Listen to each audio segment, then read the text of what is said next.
আজকে তোমাদের জন্য খুবই একটা ছোট্ট ভিডিও দিচ্ছি। আজকে আমরা আলোচনা করব হেল্পিং ভার্ব এম ইজ আর ওয়াজ আর এগুলো, তারপরে do did does have has had, এগুলোকে হেল্পিং ভার্ব বলছি। ঠিক আছে, এগুলোকে কিন্তু আবার অপারেটরও বলা হয়। এগুলো হচ্ছে অপারেটর। প্রত্যেকটা বাক্য ব্যবহারের ক্ষেত্রে আমরা এগুলো ব্যবহার করে থাকি। আমি বলেছি এম ইজ আর ওয়াজ আর, এগুলোকে বি ভার্ব বলছি। এম ইজ আর ওয়াজ আরকে কি বলছি? Be verb. এই এম ইজ আর ওয়াজ আর কোথায় ব্যবহার করা হয়?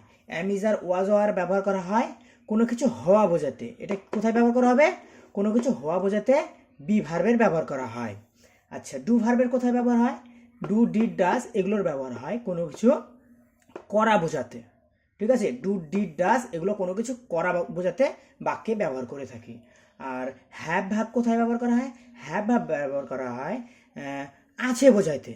কোনো কিছু আছে, এই আছে বোঝাতে হ্যাভ ভাব ব্যবহার করি।